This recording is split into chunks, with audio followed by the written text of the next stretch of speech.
Thailand అమ్మాయిలకు పెద్ద సమస్య వచ్చింది. దాని కారణంగా వాళ్ళకు పెళ్లిళ్ళు కావట్లేదు, చేసుకోవడానికి అబ్బాయిలు దొరకట్లేదు. సమస్య ఏమిటంటే థాయిలాండ్ దేశంలో దాదాపు 7 కోట్ల మంది జనాభా ఉన్నారు.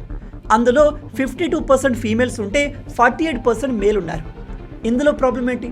ఆల్మోస్ట్ సగం జనాభా అమ్మాయిలు, సగం అబ్బాయిలు ఉన్నారు. అలాంటప్పుడు అక్కడ అమ్మాయిలకు పెళ్లిళ్ళు ఎందుకు కావట్లేదు అంటే ఈ దేశంలో ఉన్న 48% మగవారిలో ఎక్కువ శాతం లేడీ బాయ్స్ ఉన్నారు. But I'm not Everyone. lady. You're not a lady? Yes, What are you? I'm lady boy. Lady boys అంటే మీలో చాలా మందికి తెలిసే ఉంటుంది.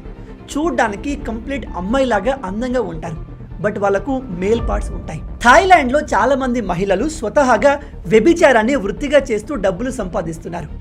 అయితే ఈ అమ్మాయిల్ని చూసి అక్కడి అబ్బాయిలు వేరే ఉద్యోగ అవకాశాలు లేక ట్రాన్స్ ఉమెన్స్గా లేడీ బాయ్గా మారి డబ్బులు సంపాదించడం మొదలుపెట్టారు. And by the way, you in the middle, what's your name?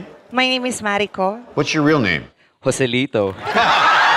ఇలాంటి వాళ్ళు మగవారు అయినప్పటికీ వాళ్ళను వాళ్ళు ఉమెన్గా ఐడెంటిఫై చేసుకుంటారు. కాబట్టి వీళ్ళు పెళ్లికి పనికిరారు. అలాగే థాయిలాండ్లో ఉన్న 90% పాపులేషన్ బుద్ధిజంని ఫాలో అవుతారు. దాంతో అక్కడి చాలామంది పురుషులు బ్రహ్మచర్యం తీసుకొని లైఫ్ లాంగ్ అలాగే ఉండిపోతున్నారు.